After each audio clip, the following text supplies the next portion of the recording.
दोस्तों यूपीएससी हिंदी के study platform पर आप सभी का स्वागत है। तो आज हम लोग मध्यकालीन भारतीय इतिहास पढ़ेंगे और आज संडे का दिन है, आपको पता होगा। लेक्चर थोड़ा छोटा रहेगा, केवल परिचय बात करेंगे कि क्या क्या इस लेक्चर सीरीज़ में हम लोग देखेंगे। फिर नेक्स्ट मतलब कल से क्या होगा, मंडे से कल का लेक्चर बहुत इंपॉर्टेंट है ज्योग्राफी का, अभी बता दे रहा हूँ। ज्योग्राफी में हम लोग रिवर सिस्टम पढ़ेंगे और ये पढ़ेंगे कि रिवर सिस्टम मतलब जो फिजिकल उसका होता है ना, भौतिक ज्योग्राफी जो है, फिजिकल ज्योग्राफी, उसका पोर्शन पहले पढ़ेंगे कि रिवर सिस्टम किस तरह से डेवलप हो रही हैं। फिर कंसेप्ट पढ़ना स्टार्ट करेंगे, फिर रिवर सिस्टम एक एक देखेंगे। कल हो सकता है कि इंडस हम लोग देखें, इंडस की जितनी ट्रिब्यूटरीज हैं जो पंचनद कहे जाते हैं, जिसमें आपका झेलम, चिनाब, रावी, सतलज, व्यास सब आता है। इस सबको देखेंगे, कहाँ से निकलती है, कौन से डैम बनते हैं, क्या नाम था इसका पहले, सब कुछ बहुत ही एलिबोरेटिव मेथड से देखेंगे। और एक चीज़ और मैं बताना चाहता हूँ कि जो कल का लेक्चर होने वाला है ज्योग्राफी का, मुझे लगता है कि यूट्यूब पे बहुत सारे लेक्चर्स पढ़े हैं, बहुत अच्छे अच्छे लेक्चर्स पढ़े हैं, लेकिन मैंने जहाँ तक कोशिश की है, जहाँ तक अभी नोट्स प्रिपेयर किया है अपना, तो मैं भी कुछ चीज़ें ऐसी दे रहा हूँ जो कि देखने योग्य हैं। ठीक है, तो कल का लेक्चर्स आप लोग देख सकते हैं। आज हम लोग मध्यकालीन भारतीय इतिहास जो है वो आज ब्रीफ कर रहे हैं। तो करेंगे कुछ ऐसा कि सोमवार से लेकर के शायद बृहस्पतिवार तक या बुधवार तक, जो भी ठीक लगेगा, तो 3 या 4 दिन ज्योग्राफी की क्लासेस लेंगे। बाकी वीकेंड में 3 दिन या 2 दिन जो भी बचता है वो हम मेडिवल हिस्ट्री लेकर के चलेंगे। उधर मॉडर्न हिस्ट्री ख़त्म हो चुकी है, मैम अभी लेकर के आ रही हैं एंशेंट हिस्ट्री, तो हिस्ट्री का पोर्शन भी विद इन 10 डेज़ मुझे लगता है कि सब खत्म हो जाएगा। ठीक है, तो हिस्ट्री खत्म हो गई, ज्योग्राफी भी मैं कोशिश करूंगा कि जल्दी जल्दी जो है ख़त्म कर दिया जाए। जितनी कंसेप्चुअल चीज़ें वो चीज़ें जल्दी खत्म कर दी जाए। बचेगा साइंस, तो साइंस में देख लूँगा। ठीक है, कुछ पोर्शन मैम कर लेंगी, कुछ पोर्शन मैं कर लूँगा और चीज़ें शॉर्ट आउट हो जाएंगी। तो चलिए स्टार्ट करते हैं। मिडिवल इंडिया के बारे में थोड़ी सी बात करते हैं। देखिए, भारत पर सबसे पहले मुस्लिम आक्रमण हो रहा है, तो एक क्वेश्चन यहाँ से ये आता है दोस्तों। देखिए, आज बातें ही होंगी बहुत ज़्यादा, इसमें कोई डेटा जो है आज नहीं लिया जाएगा, हल्का फुल्का सा डेटा बस लेकर के आगे हम लोग चलेंगे। ठीक, तो भारत पर मुस्लिमों का आक्रमण स्टार्ट होता है। कहते हैं कि सबसे पहला जो आक्रमण हुआ वो आपका 712 AD के आसपास में होता है। मोहम्मद बिन कासिम का आक्रमण होता है। ठीक है, तो ये चीज़ याद रखेंगे कि 712 AD के आसपास में मोहम्मद बिन कासिम का आक्रमण भारत पर होता है। और इस आक्रमण के बाद जो है सीरीज ऑफ आक्रमण स्टार्ट होते हैं। तो आपको जानना है कि 1000 ईस्वी के आसपास में सबसे पहले महमूद गजनवी आक्रमण करता है और महमूद गजनवी के बाद मोहम्मद गोरी आक्रमण करेगा। तो भारत में ऐसा समझ सकते हैं कि उस समय जो राज्य चल रहे थे उनका बहुत विस्तृत ब्यौरा नहीं है। जैसे हर्ष के काल के बाद भारत में बहुत विस्तृत ब्यौरा नहीं है कि गुप्त काल खत्म होता है, उसके बाद हर्ष कुछ समय तक मतलब आपका वर्धन डायनेस्टी रहती है, इसमें हर्षवर्धन का नाम आप लोगों ने सुना होगा। फिर कुछ डायनेस्टीज़ रहती हैं, जैसे गुर्जर प्रतिहार रहती हैं 8वीं शताब्दी से लेकर के 10वीं शताब्दी तक। वहीं पाल शासन कर रहे हैं साउथ इंडिया में 8वीं से 11वीं शताब्दी तक। सेन रहते हैं बंगाल के क्षेत्र में 11वीं 12वीं शताब्दी तक। ठीक है, और चालुक्य भी रहते हैं आपके साउथ इंडिया टाइप में। फिर राष्ट्रकूट रहते हैं, चोल रहते हैं, चेर रहते हैं। चेर केरल में रहते हैं आपका 300 से लेकर के 1300 AD तक। चेर का एक्चुअली 300 से नहीं है, चोल का जो है लंबा शासनकाल है। चेर का शासनकाल 9वीं शताब्दी से 12वीं शताब्दी तक है। और गुजरात साइड में यादव रहते हैं 12वीं 13वीं शताब्दी में। तो कोई बहुत जैसे ऐसा कुछ नामी वंश आपको नहीं मिलेगा जो उत्तर भारत के क्षेत्र में है। कश्मीर में कुछ वंश जो है उस समय में रहते हैं, जिसमें कारकोट, लुहार इत्यादि वंश है। ठीक है, तो 712 AD में जब आक्रमण हो रहा है सबसे पहले मोहम्मद बिन कासिम का, तो एक प्रश्न ये पूछता है कि भारत में कौन शासन कर रहा था। ठीक है, तो चलिए जो भी शासन कर रहा था। फिर महमूद गजनवी आता है 1000 AD के आसपास में, काफ़ी बार आक्रमण करता है। सोमनाथ का जो आक्रमण है वो सबसे ज़्यादा फेमस माना जाता है, अपार धन संपदा लूट के जाता है। उसका मेन उद्देश्य ये रहता है दोस्तों कि महमूद गजनवी अपने आक्रमणों में केवल संपत्ति लूटने का कार्य करता है, यानी कि plundering was his main M.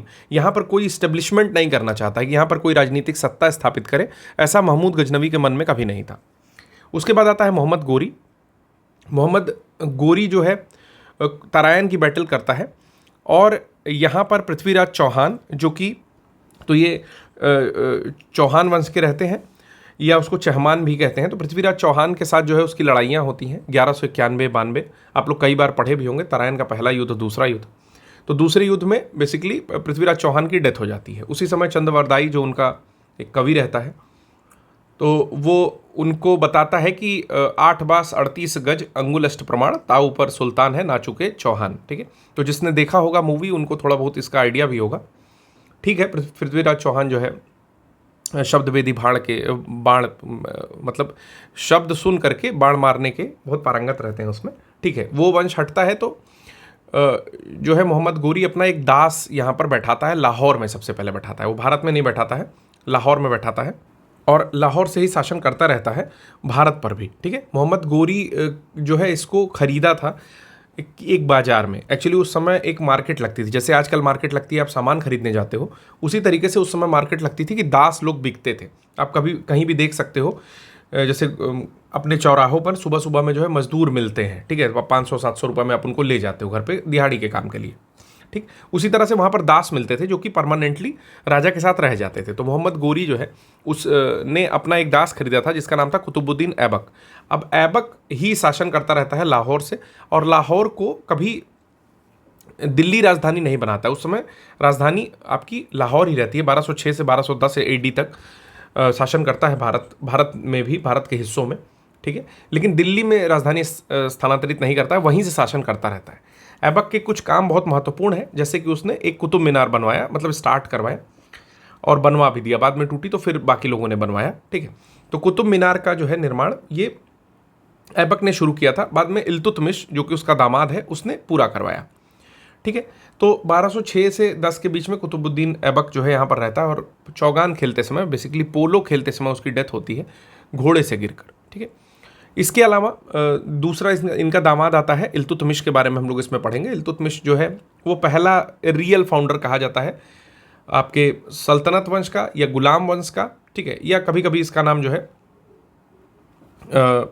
अन्य नाम मतलब मामलूक वंश भी जाना जाता है। ठीक है, तो फिर इल्तुतमिश कई सारे काम करता है, जैसे कुतुब मीनार का काम एक पूरा करवाता है, सबसे इंपॉर्टेंट ये थे। तो इल्तुतमिश जो रहता है उनके लड़के लड़की सब लोग हैं। तो लड़की रहती है रजिया सुल्तान, जिसका नाम आप पढ़े भी होंगे कि सल्तनत काल में सबसे पहले रजिया सुल्तान जो है वो राजा बनती है। तो रजिया सुल्तान थोड़ा सा मेल डोमिनेंट सोसाइटी को एक्सेप्ट नहीं करती है और उसका एक अपना स्टाइल रहता है। अपना स्टाइल का मतलब जैसे कुछ फ्रैंक लड़कियां होती हैं जो कि समकक्ष खड़ी हो सकती हैं आदमियों के। हालांकि आदमियों को ये पसंद नहीं आता है, most of the male society, जितने लोग सुन रहे होंगे उन लोग को भी पता होगा कि जब कोई लड़की वो सारे काम करने लगे जो आप लोग करते हो, समकक्ष आप लोगों के, ठीक है, तो आप लोग को पसंद नहीं आएगा, ईगो हर्ट होती है सबकी। ठीक है, तो उस तरह से कुछ समकक्ष लोगों के खड़ी होती है, तो तात्कालीन समय में भी लोगों को अच्छा नहीं लगता है, क्योंकि तब तो महिलाओं को बहुत ज़्यादा सप्रेस किया था, दबाया जाता था। पहली सुल्तान बन जाती है उस समय सल्तनत काल में, तो मिल करके जो है उसके खिलाफ कई सारी कूटनीति की जाती है और अंततः उसको हटा दिया जाता है, फिर मर भी जाती है वो। ठीक है, चलो इसी तरह से धीरे धीरे जो है कैकूबाद और कैमूर लास्ट रूलर आएंगे आपके सल्तनत वंश के। तो सल्तनत या गुलाम वंश एक ही है। इसको पढ़ने के बाद हम लोग पढ़ेंगे खलजी। ठीक है, तो खलजी वंश स्टार्ट होता है। खलजी वंश में जो सबसे इंपॉर्टेंट नाम मिलता है दोस्तों, वो मिलता है आपका पहले तो जलालुद्दीन फिरोज खिलजी आते हैं, फिर आपका अलाउद्दीन फिरोज खिलजी आता है। तो अलाउद्दीन जो है एक बहुत ही सख्त शासक है, बेसिकली बर्बर है, वो ज़्यादा बर्बर है कि बाकी लोग तो रूलर बनने की योग्यता रखते हैं, लेकिन वो शासक है एक तरह से कि बर्बर रूप से शासन कर रहा है, मतलब अत्याचार भी करेगा, शासन करेगा। तो बहुत सारी प्रणालियाँ लगाता है, जिसमें कि बाजार नियंत्रण प्रणाली उसकी जो है बहुत फेमस है। घोड़ों को दागने की प्रथा रखा था, हुलिया रखता था अपने सैनिकों की कि सबको पहचानने के लिए, और कई सारे फेमस युद्ध किया है। आप लोग अगर पद्मावती देखे होंगे बेसिकली, तो पद्मावती बेस्ड है पद्मावत पर जो कि मलिक मोहम्मद जायसी ने लिखी है। तो उसमें आपने देखा होगा कि किस तरह से वो जो है जाता है, जो मेवाड़ के राणा रहते हैं, राणा रतन सिंह शायद, तो उनसे किस तरह से लोहा लेता है और काफ़ी दिन तक वहाँ पर बैठा रहता है। ठीक है, तो ये थी कहानी, थोड़ी सी बस मैं बता रहा हूँ खिलजी के बारे में। खिलजी ने बहुत सारे सुधार किए और परीक्षाओं में खिलजी जो है वो काफ़ी इंपॉर्टेंट है। अभी तक मैंने इससे पहले दो नाम लिए, इसमें ऐबक का नाम लिया, इल्तुतमिश का नाम लिया। इल्तुतमिश के अलावा रजिया सुल्तान का लिया, और बलबन एक व्यक्ति और आता है, ठीक है, जो कि सिजदा पाबोस जैसी प्रथाएं स्टार्ट करता है। और उसके अलावा एक त्यौहार है पारसियों का, ठीक है, उसको भी वो मनाता है। जो त्यौहार है उसका नाम है नौरोज़। ठीक है, तो बेसिकली जो इल्तुतमिश रहता है वो 40 सरदारों का एक गुट बनाया रहता है, जिसको चालीसा बोलते हैं। और चालीसा को भंग करने वाला कोई और नहीं रहता है बल्कि बलबन ही रहता है। तो ये सारी चीज़ें हम लोग बहुत एलोबरेटिव मेथड से क्या क्या किया था वो सब कुछ हम लोग देखेंगे, ठीक है। तो अभी हम लोग बात कर रहे थे अलाउद्दीन खिलजी की। अब खिलजी वंश जब समाप्त होगा तो खिलजी वंश के बाद आता है आपका तुगलक वंश, ठीक है। तो सबसे लंबे समय तक कौन शासन कर रहा है, तो तुगलक वंश शासन कर रहा है। अब तुगलक वंश में कई सारे हैं, जैसे गयासुद्दीन तुगलक आता है, ठीक है, फिर मोहम्मद बिन तुगलक आता है और फिरोज शाह तुगलक आता है, ठीक। तो सबसे ज़्यादा इंपॉर्टेंट इसमें जो है वो मोहम्मद बिन तुगलक है, और उससे भी ज़्यादा इंपॉर्टेंट मुझे लगता है कि फिरोज शाह है, क्योंकि फिरोज शाह ने सबसे ज़्यादा नहरें बनवाई, ठीक है। उसके बाद बहुत सारे नगरों की स्थापना की, जैसे जूना खां के नाम पर, जूना खां जो उसके मोहम्मद बिन तुगलक को बोला जाता था, जूना खां के नाम पर आपका जौनपुर नगर बसाने का श्रेय जो जाता है वो भी आपके फिरोज शाह तुगलक को ही जाता है, ठीक है। तो तुगलक डायनेस्टी बहुत ही समृद्ध है, उनकी जो आर्किटेक्ट है यानी कि जो बिल्डिंग निर्माण शैली है वो भी बहुत ज़्यादा फेमस है, ठीक है। तो ये तुगलक डायनेस्टी के बारे में हम लोग बहुत सारी चीज़ पढ़ेंगे, क्योंकि इतना फिरोज शाह तुगलक ने काम किया है। लाइक PWD यानी कि लोक निर्माण विभाग स्टार्ट करता है, फिर जो फिरोज शाह तुगलक है उसके ही द्वारा एक खैराती अस्पताल स्टार्ट किया जाता है। एक नहीं, कई सारे स्टार्ट किए जाते हैं। एक का नाम पूछा हुआ था तो उसका नाम जो है आजकल मतलब एग्जामिनेशन में आया हुआ था, ठीक है, दारुल शफा नाम से वो एक खैराती अस्पताल स्टार्ट करता है। बस ये समझ आइए कि बहुत ही ज़बरदस्त जो है यहाँ पर क्या बोलेंगे, सत्ता जो चल रही थी तुगलकों की वो है, ठीक है। उसके बाद आता है आपका सैयद वंश। सैयद वंश से भी लास्ट ईयर एक क्वेश्चन पूछा हुआ था, क्योंकि सैयद वंश में खिज खां के अलावा जैसे बहुत ज़्यादा नाम नहीं इतने फेमस हैं, बहुत सारी बुक्स में दिया भी नहीं है, तो खिज खां और उसके अलावा जो भी नाम है वो सब कुछ हम लोग देख लेंगे, जितनी चीज़ें इंपॉर्टेंट होंगी उसको कवर करते हुए चलेंगे। खिज खां के समय में ही एक बुक आती है जिसमें देउल रानी और खिज खां के प्रेम का थोड़ा सा प्रसंग दिया हुआ है। तो आशिका बुक में जो है ये चीज़ें वर्णित हैं, ठीक है। उसके बाद लास्ट में हम लोग लोदी डायनेस्टी पढ़ेंगे, जिसमें 2-3 केवल पढ़ना है। इब्राहिम लोदी हम लोग को पढ़ना है, और बहलोल लोदी जो कि संस्थापक थे उनके विषय में। और फिर आपका ये टोटल जिसको बोलते हैं सल्तनत काल, तो इसमें 5 लोग हैं। मैंने याद किया था SKTSL से, इसी से आप लोग भी याद कर सकते हैं कि पहला स्लेव डायनेस्टी जिसको गुलाम वंश कहते हैं, K से होता है खलजी, T से होता है तुगलक, S से होता है सैयद और L से होता है लोदी, ठीक है। तो इस तरीके से याद कर लेंगे। अब सल्तनत काल के बाद कौन आता है, तो सल्तनत काल के ख़त्म होते ही हम लोग स्टार्ट करेंगे मुगल पढ़ना, ठीक है। तो मुगल्स में सबसे पहले हम लोग बाबर पढ़ेंगे कि बाबर किस तरह से आता है, किसके बुलाने पे आता है और कौन कौन से युद्ध लड़ा, और फिर डेथ हो गई उसकी। तो 1526 से लेकर के 29 तक युद्ध लड़ेगा, 30 में शायद डेथ हो जाती है, ठीक है। तो उसके बाद फिर बाबर का लड़का होता है हुमायूं, बहुत सारे युद्ध करता है, 4 भाई हैं उसके, अस्करी, हिंदाल, और एक तो हुमायूं हो गए और एक है आप कामरान। तो ये जो है टोटल 4 भाइयों का नाम है उनके, और उनके बारे में बहुत ज़्यादा एलोबरेट तो नहीं करेंगे कि किसको कौन सा प्रदेश मिलता है, थोड़ा बहुत देख लेंगे क्योंकि उस पर क्वेश्चन पूछा हुआ है, लेकिन ये नहीं देखेंगे कि कैसा शासन था कैसा नहीं था, बस हुमायूं पर फोकस करेंगे। अब जब हुमायूं पर फोकस करेंगे तो एक व्यक्ति और मिलेगा उस समय हम लोग को, जिसका नाम है शेर शाह सूरी, सूरवंश का राजा है वो, और वो जो है हुमायूं से बहुत तगड़े से टक्कर लेगा, और हुमायूं को एक तो ऐसी स्थिति आएगी कि 10 साल के लिए 15 साल के लिए भगा ही देगा, समझ जाओ, ठीक है। फिर भी हुमायूं बैक करते हैं, ठीक है। तो फिर हुमायूं के बाद जो है उनका लड़का होता है तो अकबर है। हुमायूं कैसे मरते हैं, तो सीढ़ियों से गिर जाते हैं, दीन पनाह भवन एक बनवाए रहते हैं, उन्हीं की सीढ़ियों से गिर जाते हैं, मतलब वो पुस्तकालय है दीन पनाह भवन जो बिल्डिंग रहती है। उसके अलावा एक चीज़ और है कि बहुत ज़्यादा ज्योतिष में विश्वास करता है कि 7 दिन जो है 7 तरह के कपड़े पहनता है, इत्यादि चीज़ें, बहुत सारा बवाल है हुमायूं के बारे में। फिर बवाल क्या है, मतलब हिस्ट्री है तो चीज़ें पढ़नी ही है। फिर आता है अकबर, तो अकबर के बारे में तो जान ही रहे हो कि एक महान शासक था, ऐसा कहा जाता है हिस्ट्री में। और हम लोग देखेंगे अकबर का काल जो है वो 1605 तक अकबर का शासन रहता है। अकबर के बाद आते हैं जहांगीर, और जहांगीर के बाद आते हैं शाहजहां। तो शाहजहां जो है वो स्कल्पचर के लिए अगर देखा जाए तो बहुत ज़्यादा नाम रहता है शाहजहां का, उन्होंने बहुत अच्छी अच्छी बिल्डिंग्स बनाई, जिसमें ताजमहल एक है। ऐसा कहा जाता है कि ताजमहल उन्हीं का बनवाया हुआ है, ठीक है। तो मैं भी वही कहूँगा कि ताजमहल उन्हीं का बनवाया हुआ है। उसके पहले जहांगीर जो है, जहांगीर का जो रुचि है वो आर्ट के सेक्टर में है, जबकि अगर अकबर का देखा जाए तो ठीक है कि गुजरात विजय के बाद वो बुलंद दरवाज़ा बनवा रहा है और आर्किटेक्ट के क्षेत्र में ठीक ठाक काम कर रहा है। उसके साथ पेंटिंग के क्षेत्र में भी इनके वहाँ कुछ ऐसे विशेष लोग पाए जाते हैं जिनका नाम हम लोग आगे मेंशन करेंगे, ठीक है, कि पेंटिंग के क्षेत्र में भी ये काफ़ी ज़्यादा काम कर रहा है। फिर सैन्य निर्माण में, अपनी साम्राज्य बढ़ाने में, साम्राज्य विस्तार में हर जगह अकबर जो है काम कर रहा है मैत्रीपूर्ण संबंध बनाने में, कि जितने भी राजस्थान के राजघराने हैं उसमें से मोस्टली में ठीक ठाक संबंध जो है अकबर रखा था, मेवाड़ को छोड़ करके, जहाँ के आपका ये महाराणा प्रताप है, ठीक है। उसके अलावा लगभग ठीक ठाक संबंध ये रखता है। और आगरा फोर्ट में ये लोग रहते हैं, आगरा फोर्ट बनवाता है, शासन करते हैं वहाँ पर। आगरा फोर्ट में ही आप लोग जाओगे तो आपको दिखाई देगा मान सिंह, जो कि राजस्थान के हैं, और उनके भी कई सारे किले विले आपको उसी के अंदर दिखाई देंगे, ठीक है। बेसिकली कहा जाता है कि ये लोग लीज पर लिए थे। अब क्या लिए थे क्या नहीं लिए थे, तत्कालीन हमारे एग्जामिनेशन के लिए जितना इंपॉर्टेंट होगा उतनी ही चीज़ें पढ़ेंगे, कोई कहानी नहीं पढ़ने वाले हैं, ठीक है। फिर उधर आता था शाहजहाँ, जहांगीर आता है, अकबर के बाद जहांगीर, जहांगीर के बाद शाहजहाँ आता है। शाहजहाँ के बाद उनके 2-3 पुत्र होते हैं जिनमें आपस में लड़ाई हो रही है, ठीक है। तो एक जो अच्छा पुत्र है उसका नाम है दारा शिकोह, जो कि काफ़ी ट्रांसलेशन में रुचि लेता है, ठीक है।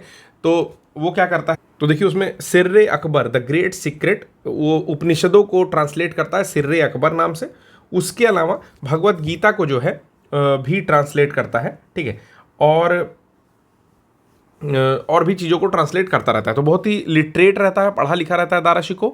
वहीं उसका दूसरा भाई है जिसका नाम है औरंगज़ेब, तो वो काफ़ी कट्टर है, ठीक है। एक तरह से कह सकते हो कि नक्शबंदी फॉलो करता है वो, कि न गाने होंगे न इस तरह की कोई पूजा अर्चना टाइप की होगी, मंदिर तोड़वाता है, आइकोनोक्लास्ट बोला जाता है इंग्लिश में उसको। आइकोनोक्लास्ट मतलब होता है जो मंदिर को तोड़ने वाले लोग हों, ठीक है। और काफ़ी कट्टर स्वभाव का है, जो कि अंततः अपने पिता को कैद करता है।